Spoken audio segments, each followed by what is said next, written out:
මුහුණු පොතේ කිතුණු අපේ දහම් පාසැල 2025 කිතුණු කලා උදානය 10 වන සංවත්සර සැමරුම පොදු මාතෘකාව ජේසු ඉගැන්වූ දහම බයිබලයේ ඇසුරින් පිළිපැදීමෙන් හොඳ යහපත් සාර්ථක ජීවිතයකට හා අධ්‍යාත්මික ගුණ වගාවකට එය යොදාගන්නේ කෙසේද යන මැයින් කිතු දහමයි යහදිවියයි මාතෘකා කොටගෙනයි.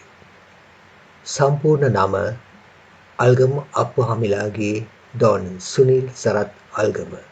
තරඟ ලියාපදිංචි අංකය M.1.5. තරඟ අංකය අංක 4. තරඟාංශය රචනා අංශය.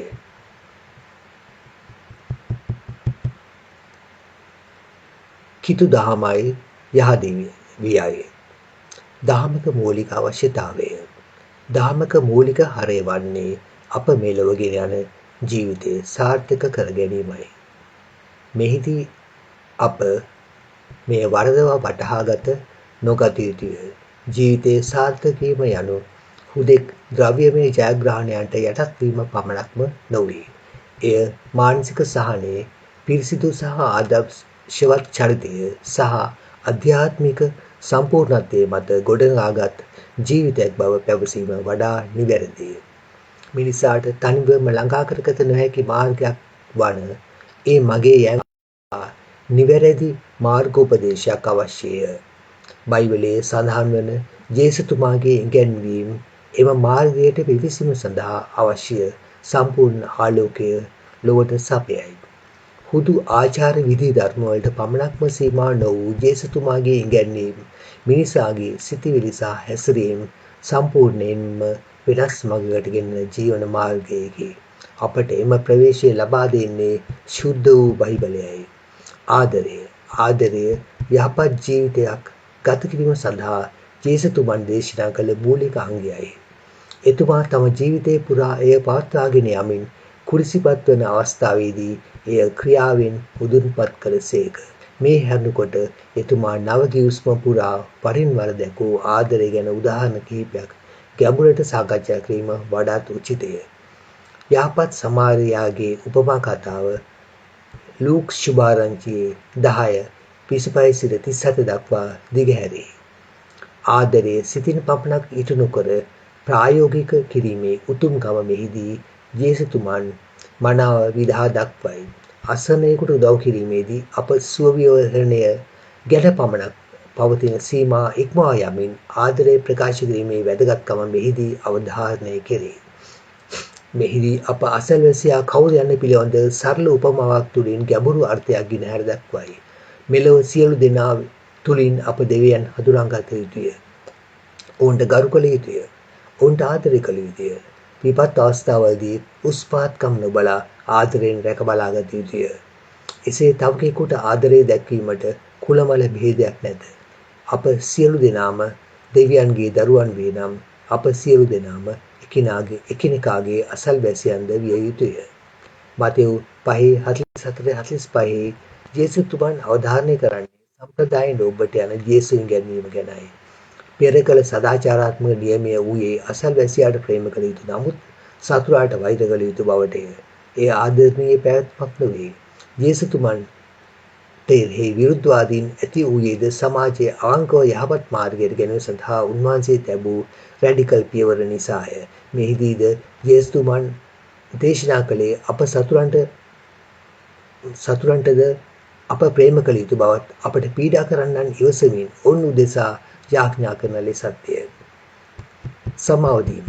යේසුස් වහන්සේ කුරුසිය මත වේදනා විඳීමේදී තමාට හිංසා කරන්න වුණ අරබයා ඔවුන් නොදැන කරන වරදට සමාව වෙනමින් දෙවියන් හමුවේ යාඥා කළ ආකාරයේ මෙන්ම ගෙස්සෙමනේ උයනේදී තමාව අල්ලා ගැනීමට පැමිණි හේවායින්ට සමාදීම කැමැත්තෙන්ම ඔවුන් කැටුව යාම තුලින් සමාදීමේ ආගේ ශුද්ධත්වයේ කරා එසවුසේක.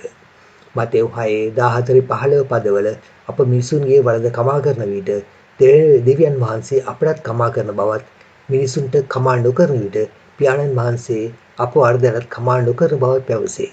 මේ දෙස වචනාර්ථයෙන් පුළුල් දේව ධර්මික දෘෂ්ටි කෝණයකින් අප විමසුම් ඇසීම කළ යුතුය. අප නිරන්තරයෙන්ම දෙවියන් හා එක්වීමට බැඳී සිටිමු. අප තුළින් නික්මෙන දේ මෙන්ම සිතට ඇතුළුවන දේද ඊට අනුගත විය යුතුය. දේව කැමැත්තෙන් පිටපැන්න විට මේ යාන්ත්‍රණය නිසි අයුරු ක්‍රියාත්මක නොවේ. සමාව දීම මෙන්ම සමාව ලැබීමද එම යාන්ත්‍රණයේ කොටසකි. නිහතමානීකම. නිහතමානී භාවයේද ජේසුන් වහන්සේගේ ඉගැන්වීමෙහි විශේෂ ස්ථානයක් ගනී. ශුද්ධ වූ ලෝක 14:10 මෙසේ සඳහන් වේ. ඔබ කැඳවුම් ලැබූ කල ගොස් පහත්ම ස්ථානයෙහි හිඳගන්න. එවිට ඔබ කැඳවූ තැනැත්තේ අවුත් විශ්වය. ඉහළ තැනකට එන්නයි ඔබට කීවොත් ඔබ සමග කෑමට හිඳින සියල්ලන් ඉදිරියෙහි ඔබ ගෞරව ලබන්නේය. යේසුන්ගේ ඉගැන්වීම් වල උපමා ස්වරූපයේ ගැබ් වී ඇති අතර ඒ සාමාන්‍ය ජනතාව අතරට වඩාත් ගැඹුරු පණිවිඩයක් ගෙන යාමේ පහසු මඟක් ලෙස උන්වහන්සේ සිතන්නට ඇත.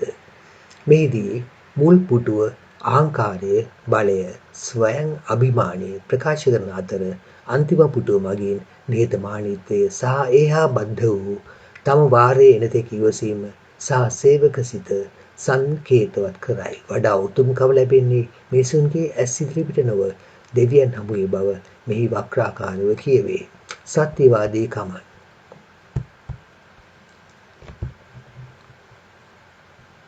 කිතුණු ඉගැන්වීම තුළින් යහපත් සාර්ථක ජීවිතයක් ගත කිරීමට නම් සත්‍යවාදීකමද ඉතා වැදගත් වේ.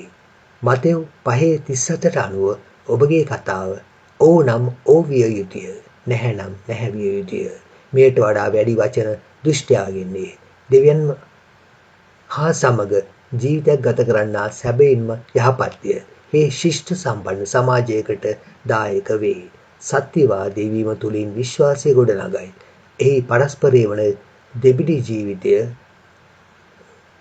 විරසක ගොඩනගයි. සත්‍ය හදවතක් දේව රාජ්‍යයට විවෘතය.